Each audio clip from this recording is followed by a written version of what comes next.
Afternoon. Kung iniisip mong maaga akong nagising, nagkakamali ka. Dahil hindi pa ako natutulog. Gago! Samahan niyo ako mag-withdraw. Let's go.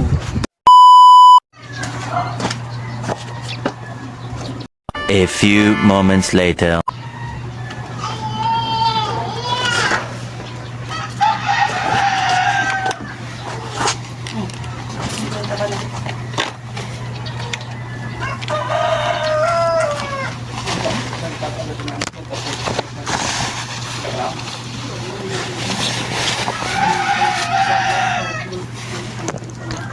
Yeah, boy, out, me.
A few inches later.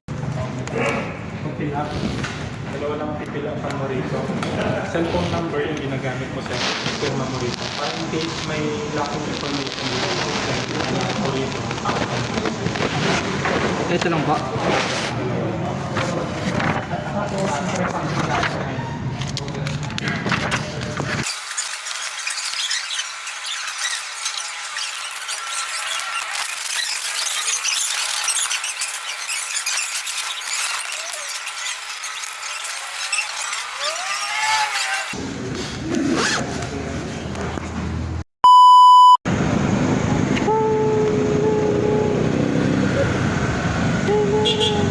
Kilala kong kaliskis mo, oy. Gago!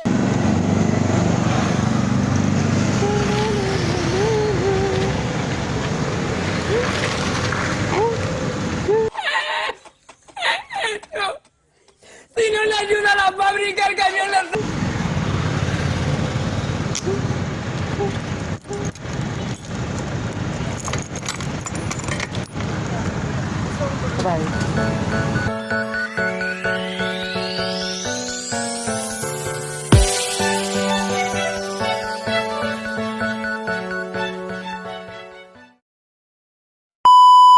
Isa sa pinakapundasyon para sa matibay na relasyon ay ang komunikasyon. Yun!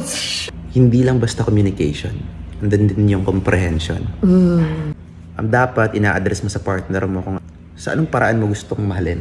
At dapat tinatanong mo rin sa partner mo, sa anong paraan mo ba gustong mahalin? Madalas iniisip natin, hindi naman talaga ako minahal siguro ng taong yun. Siguro minahal ka naman talaga ng taong yun. It's just that, sa paraan lang na alam niya, hindi sa paraan na gusto mo. That's why sinasabi ko rin sa partner ko ngayon, pagkatingin ko, walang good ending tong argument natin ngayon. Instead na i-resolve natin yung problem, ay mas lalo tuloy umiinit gumugulo yung argument natin. Let's just postpone resolving the issue. Pero sinasabi ko sa kanya, alam ko na gusto mong i-resolve to ngayon. Ako din mismo gusto kong i-resolve to. Kasi ayokong matulog ka na umiiyak o may gumugulo sa isip mo. Huwag mo sanang isipin na ganyan. It's just that hindi ito mariresolve ngayon. Yeah. So, next time na lang natin itong i-resolve.